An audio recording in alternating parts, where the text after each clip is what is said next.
Hi. So today in class, we finally got to talk about the synapse and all the ways that you can change what happens there.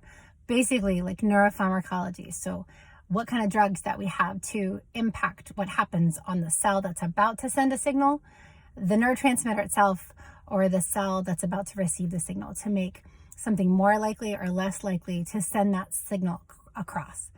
So this is super cool as a neuroscientist because any place where you understand where this machinery works, you can kind of jump in and make a difference.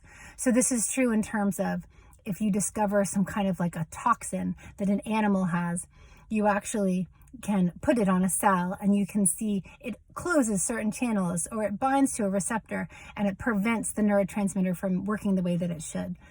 As parents, it seems kind of abstract. We're probably never going to be in a position where we have been bitten by like a black widow or something, or our child has, heaven forbid.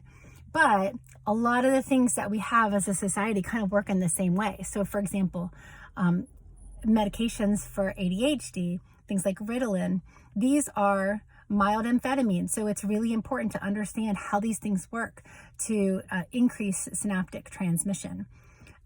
It's also really interesting that this is a way of neuromodulating or changing our synapses in a way that as a society we're very, very comfortable with.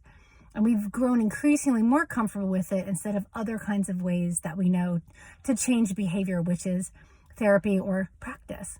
So the easiest way to set up synapses that work really well and are functional and the way that we need them to be functional is to start from the very beginning with practice, because practice is the most old school way of neuromodulating that has been.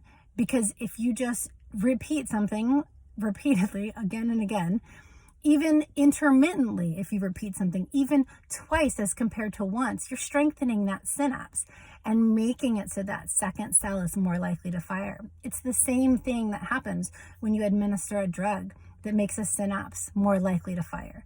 And as parents, it's a really easy way to kind of set our kids up for success. So the synapse and what happens to the synapse is absolutely my favorite kind of thing to talk about with the nervous system, because the power of understanding exactly what happens with the action potential coming down, the first neuron to the end, all or none, and then you reach the end of that axon terminal, and all of a sudden you have so many different ways to affect that next cell. And then the next cell can respond in lots of different ways, some short-term, some long-term. And in the end, you can impact behavior and impact who people are in a really robust way.